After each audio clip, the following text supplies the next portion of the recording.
समुद्री तूफान के हवाले से बड़ी खुशखबरी। अहले कराची पर अल्लाह का खास करम हो गया और खतरा टल चुका है।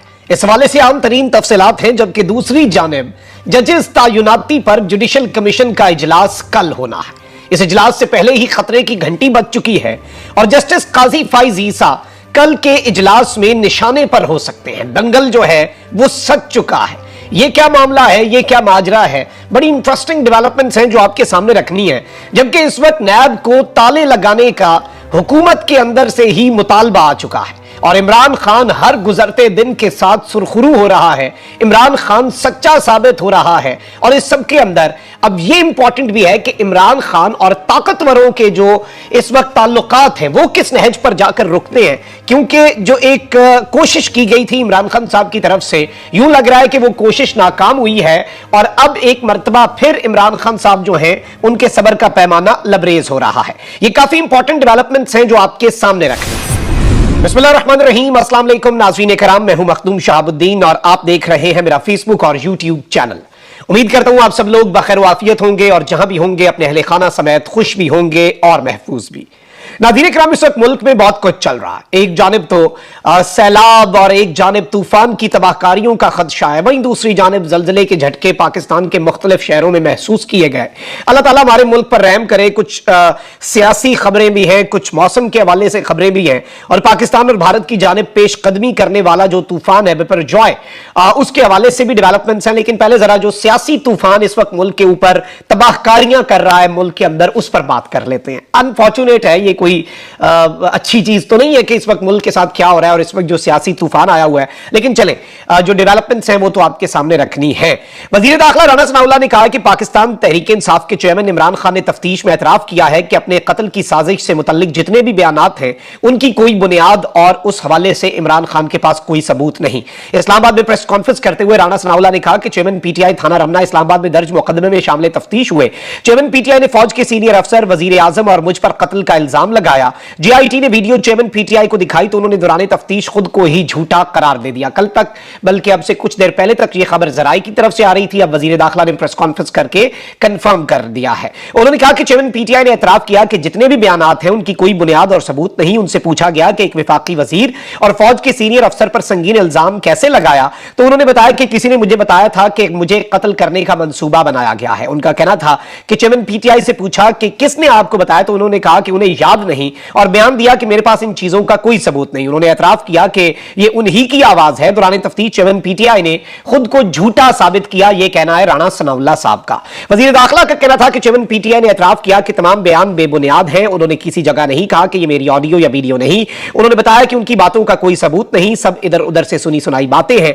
चेयरमैन पीटीआई का सारा बयान जब्त तहरीर में लाया गया है जिस पर उन्होंने दस्तखत भी कर दिए। उन्होंने कहा कि इल्जामात लगाने और झूठ बोलने में चेयरमैन पीटीआई की कोई मिसाल नहीं। बगैर सबूत के चेयरमैन पीटीआई इल्जाम लगाने के माहिर हैं। नौजवान नस्ल को गुमराह किया और जहनों में जहर घोला, ये बातें कर रहे हैं। और अगर इन तमाम तर चीजों के ऊपर सिग्नेचर करवाए हैं और आप इन बातों को तोड़ मरोड़ कर नहीं पेश कर रहे, तो हुकूमत के लिए क्या मुश्किल है, जरा एक छोटी सी तस्वीर ही लीक करवा दें उसकी। जबकि खान साहब इसके ऊपर पहले ही अपना मौकफ दे चुके हैं कि सबसे पहले तो जो कुछ वीडियोज में मैंने कहा मैं उसकी तस्दीक करता हूं। इसके बाद खान साहब ने कहा कि अगर मैं मुकदमा दर्ज नहीं करवा सका तो किस तरह से मैं ये जो मेजर जनरल साहब है इनके हवाले से ये सबूत प्रोवाइड कर दूं, और अगर आजादाना तहकीकात हुई ना सिर्फ मैं अपने ऊपर कातलाना हमले और उसके बाद अपने कातलाना हमले पर बनने वाली जेआईटी के मामलात को खराब करने, कवर अप करने की कोशिशें, बल्कि इसके साथ ही साथ मैं साबित करूंगा कि यह शख्स हमारे शहरियों के खिलाफ बदतरीन जराइम में मुलव्वस रहा है। यह इमरान खान साहब का मौकफ था। लेकिन अब राना सनाउल्लाह की जो प्रेस कॉन्फ्रेंस है उस पर तहरीक इंसाफ का रद्द-ए-अमल सामने आ चुका है और पाकिस्तान तहरीक इंसाफ के तर्जुमान जो है उन्होंने कहा कि राना सनाउल्लाह की प्रेस कॉन्फ्रेंस पर जो इस वक्त सूरत हाल है उसमें इन्होंने कहा कि राना सनाउल्लाह वजीराबाद में चेयरमैन तहरीक इंसाफ पर हमले के 3 नामजद मुल्जिमान में से एक है। राना सनाउल्लाह जानता है कि आजादाना तहकीकात की गई तो उसका बच निकलना नामुमकिन है। कौम की आंखों में धूल झोंकने के लिए इंपोर्टेड सरकार ने अपने मुलाजमीन पर मुश्तमिल एक जेआईटी बना रखी है। चेयरमैन पाकिस्तान तहरीक इंसाफ महज कानून की हुक्मरानी के एहतराम में जेआईटी के सामने पेश हुए। चेयरमैन तहरीक इंसाफ बरमला शहबाज शरीफ, राना सनाउल्लाह और मेजर जनरल जो है उनके खिलाफ शवाहिद हुकूमती असर से आजाद तहकीकाती कमीशन के सामने रखने का ऐलान कर चुके हैं, यानी ऐसा कमीशन जिस पर हुकूमती असर ना हो। चेयरमैन तरीके इंसाफ पर कातलाना हमले की तहकीकात को सबूताज करने की कोशिश की साजिश में ताकतवर अनासर के किरदार की रोशन दलील हमारे पास है। 9 मई के वाकयात की आजादाना तहकीकात के बजाय उनकी आड़ में तहरीक इंसाफ पर इल्जाम तराशी के मकासद भी कौम पर पूरी तरह से वाजे हो चुके हैं, यह कहना है तहरीक इंसाफ के तर्जुमान का। और इसके साथ ही साथ इन्होंने कहा कि मोदी के स्पॉन्सर से कारोबारी ताल्लुकात बनाने और जलसों में अस्करी क़यादत पर कीचड़ उछालने वालों से हुब्बुल वतनी के सर्टिफिकेट्स लेने में पाकिस्तान तहरीक इंसाफ और इमरान खान को कोई दिलचस्पी नहीं है।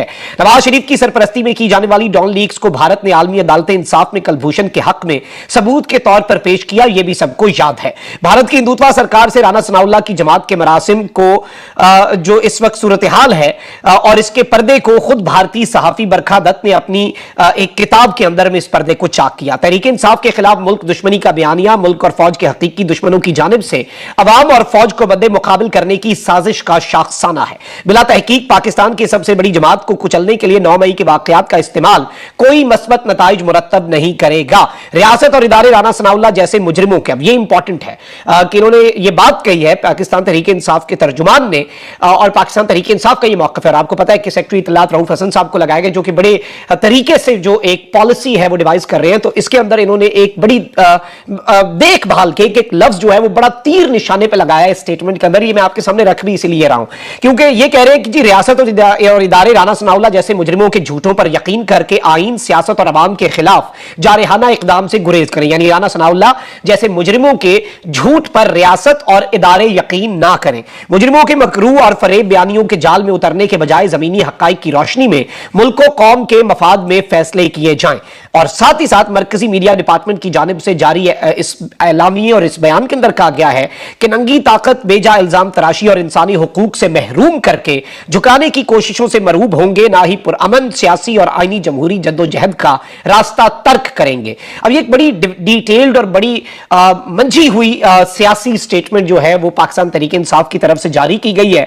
और इसमें ना सिर्फ राना सनाउल्लाह साहब जो हैं उन्हें जवाब दिया गया, बल्कि रियासती इदारे जो हैं और रियासत पाकिस्तान को एक तरह से झंझोड़ा गया है। उन्होंने कहा गया कि बराए मेहरबानी अपने लोगों के साथ ना लड़े और इनकी बातों में ना आए, क्योंकि ये और ना ही हमें शौक है कि इन जैसे लोगों से हम हुब्बुल वतनी के सर्टिफिकेट्स लें जो मुल्क के असल दुश्मन है। ये कहना है पाकिस्तान तहरीक इंसाफ का। जबकि दूसरी जानिब परवेज इलाही साहब जो है वो 10 दिन से जेल में, और उनसे जब पूछा गया कि आप न्यूज कॉन्फ्रेंस तो नहीं करेंगे, तो चौधरी परवेज इलाही साहब ने एक स्टेटमेंट दिया है कि जी मैं 10 दिन से तो जेल में हूं, न्यूज कॉन्फ्रेंस में कैसे करूं। और इस सब के अंदर इसे रंग दिया जा रहा है कि जी चौधरी परवेज इलाही साहब जो है उन्होंने पीटीआई छोड़ने का इशारा दे दिया है और उन्होंने एक तरह से मिस कॉल करवा दी है ताकतवरों को कि भाई मैं भी पीटीआई छोड़ दूंगा, बस मुझे प्रेस कॉन्फ्रेंस तो करने दें, जेल से तो निकालें मुझे। लेकिन अलबत्ता इस सब के अंदर बात आजकल के दौर में मैं समझता हूं कि ऐसी बात तभी करें जब कोई प्रेस कॉन्फ्रेंस कर दे, उसके बाद उससे पहले जितने मुंह उतनी बातें, जितने एनालिसिस किए जा रहे हैं। अभी तक 10 दिन भी चौधरी साहब डट गए इस उम्र के अंदर, मैं समझता हूं यही बहुत है। और जाहिर बात है लोगों के ऊपर प्रेशर भी है, हर तरह की चीजें हैं और सबको एक जैसा रखा भी नहीं जा रहा, ये भी आप याद रखिएगा। अच्छा भाई, दूसरी जानिब इस वक्त मुल्क के अंदर आप देखें कि एक जानिब रीइमेजिनिंग पाकिस्तान हो रहा है, अंधेर नगरी। और मैं ये बात हमेशा कहता हूं कि देखें जमहूरियत जमहूरियत जमहूरियत बचानी है, आइन इसका प्रीमियम करप्शन नहीं होना चाहिए कि आप करप्शन को कहें कि बिल्कुल ठीक है जी करप्शन पे बात नहीं करनी, करप्ट अनासर के खिलाफ कार्रवाई नहीं करनी, क्योंकि जमहूरियत खतरे में आ जाएगी। यही तो पिछले 4 साल खान साहब के दौर के अंदर हुआ ना, जब एहतसाब हुआ। अब मुस्लिम लीग नून के सीनियर रहनुमा शाहिद खाकान अब्बासी ने कहा है कि नैब का इदारा मुल्क में रहेगा तो मुल्क नहीं चलेगा, हुकूमत इस इदारे को खत्म करे। अब ये एक बहुत बड़ा मुतालबा भी है, नैब से पहले अपने केसेस माफ करवाए, फिर नैब से इमरान खान के खिलाफ विक्टिमाइजेशन करवाई और अब नैब का ताला लगा के, नैब को ताला लगा के ये जाना चाह रहे हैं। तफसीलात के मुताबिक मुस्लिम लीग नून के सीनियर रहनुमा और साबिक वजीर आजम शाहिद खाकान अब्बासी ने नैब अदालत में पेशी के मौके पर मीडिया से गुफ्तगू करते हुए कहा कि 4 साल से अदालत आ रहा हूं और अभी तक केस चला नहीं, मेरे खिलाफ इल्जाम लगाया था कि तो फिर केस तो चलाएं मेरे खिलाफ। इन्होंने कहा कि नैब को चैलेंज करता हूं, अगर गवाह नहीं है, झूठे केस बनाए हैं तो शर्मिंदगी का इजहार करे और माफी मांगे। और इन्होंने कहा कि हुकूमत को कहता हूं कि नैब का इदारा ही खत्म कर दे, नैब जैसा इदारा होगा तो मुल्क तरक्की नहीं करेगा, इस इदारे को खत्म करना होगा। यानी ये इस वक्त इनकी रियलिटी है, ये इस वक्त इनकी हकीकत है जो इस वक्त आपके सामने है। अब मैं जरा जो तूफान का मामला है उसके ऊपर भी आता हूं और उसके साथ ही साथ जो जुडिशल कमीशन का इजलास होना है उस पर भी बात कर लेते हैं। अब नाज़रीन कराम, सुप्रीम कोर्ट से एक बहुत बड़ी खबर है। 14 जून यानी कि कल जुडिशल कमीशन का इजलास बुलाया गया है और जज जो है उन्हें तैनात करना है। सुप्रीम कोर्ट में 2 वैकेंसियां खाली हैं और फड्डा पड़ने का इम्कान पहले इसलिए पैदा हो चुका है कि एक जानिब तो कल के इजलास के अंदर जजेस के दरमियान इख्तलाफात सामने आ चुके हैं जो कि पहले भी आए, जुडिशियल कमीशन अरकान में जजेस होते हैं, अटॉर्नी जनरल होते हैं, वजीर कानून होते हैं, बार काउंसिल के मेंबर्स भी होते हैं। और अरकान के दरमियान तकरार के इम्कानात इसलिए पैदा हो चुके हैं क्योंकि इसकी कुछ रीजंस हैं। और कल के इजलास का जो 3 सफात पर मुश्तमिल एजेंडा सामने आया, उस पर इमरान वसीम साहब ने बड़ी तफसील से बात की। मैं उसका एक लुबाब आपके सामने रख देता हूं। और ये जो एजेंडा, ये सब अरकान को भेजा गया और पूरे का पूरा एजेंडा जो है, ये कहा जा रहा है कि ये जस्टिस काजी फाइज ईसा साहब के इर्द गिर्द घूमता है। और जस्टिस काजी फाइज ईसा ने जो लेटर लिखा था उसके गिर्द भी घूमता है। पहले पैराग्राफ में 29 अप्रैल को जो जस्टिस काजी फाइज ईसा ने खत लिखा था चीफ जस्टिस को, उसका हवाला दिया गया। और 2 नाम जो काजी फाइज ईसा साहब ने सजेस्ट किए थे, जिनमें एक पेशावर हाई कोर्ट की चीफ जस्टिस मुसर्रत इलाली साहिबा और दूसरा सिंध हाई कोर्ट के चीफ जस्टिस साहब जो है, उन्हें सुप्रीम कोर्ट के जज लगाने की बात की गई थी। और दूसरे पैराग्राफ में 7 जून को जुडिशियल कमीशन इजलास का जिक्र किया है। उसमें जस्टिस काजी फाइज ईसा ने मुसर्रत इलाली साहब को सपोर्ट किया था और इसके साथ जो इसके अलावा जो दूसरा नाम था, उन्हें उनके नाम को मौखर करने की बात की थी। और चीफ जस्टिस राजुल हसन और बाकी सब ने कहा था कि जी जो रूल्स होते हैं उन्हें फॉलो किया जाए, सबका एनालिसिस किया जाए, and it's not just about the seniority, आपने सब कुछ एनालाइज करना होता है। पैरा 3 जो है उसमें कहा गया है कि जी 18 अमेंडमेंट के बाद जो रूल्स बनाए गए थे जुडिशियल कमीशन के, उनमें नाम जो है वो प्रपोज करना चीफ जस्टिस का इख्तियार है। लेकिन जस्टिस काजी फाइज ईसा ने चूंकि एक लेटर भी लिखा हुआ है और वो चीफ जस्टिस नहीं है और ये चीफ जस्टिस का प्रोगेटिव है, तो ये भी एक चीज इंपॉर्टेंट है। और इस सब के अंदर ये भी कहा गया है कि जी पैरा 4 के अंदर के चीफ जस्टिस ने सबके रिकॉर्ड्स और डाटा का जायजा लिया जो कि सबको भेजा जा रहा है। और इस सब के अंदर चीफ जस्टिस भी मुसर्रत इलाली साहिबा जो है उनका नाम प्रपोज कर रहे हैं। और इजलास में उस ट्रांसक्रिप्ट, इससे पहले आपको पता होगा कि एक इजलास बड़े इख्तलाफात पर खत्म हुआ था और जस्टिस काजी फाइज ईसा ने उसका एक ट्रांसक्रिप्ट और वो जारी करवा दिया, जिसके अंदर ये था कि ये नाम रिजेक्ट हो गए हैं जो चीफ जस्टिस ने दिए हैं। लेकिन उसके बाद चीफ जस्टिस ने सुप्रीम कोर्ट की वेबसाइट पर उस इजलास की ऑडियो जारी करा दी, इन्हें झूठा साबित करने के लिए कि भाई ये झूठ बोल रहे हैं, ऑडियो तो सच है ना। तो उस सब के अंदर ऑडियोज भी उसके अंदर लाई गई थी।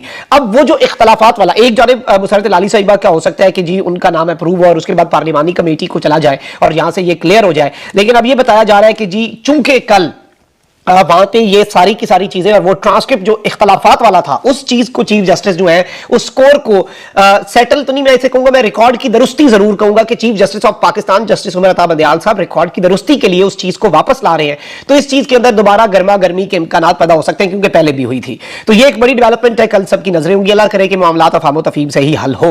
अच्छा, अब यहां पर मैं आपको ये बता दूं कि शुमाल मशरकी बहिरा अरब में मौजूद समुद्री तूफान बिपरजॉय की शिद्दत में कमी आ गई है।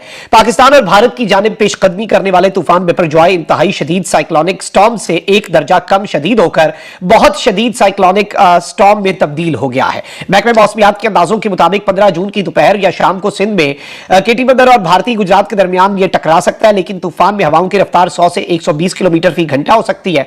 जबकि इस तूफान की जो शिद्दत है वो कम हुई है, जो कि जाहिर बात है कि एक रिलीफ है। लेकिन ऑब्वियसली अभी भी तैयारियां की जाए, दुआओं की अपील आप सबसे कि ज्यादा से ज्यादा दुआ करें।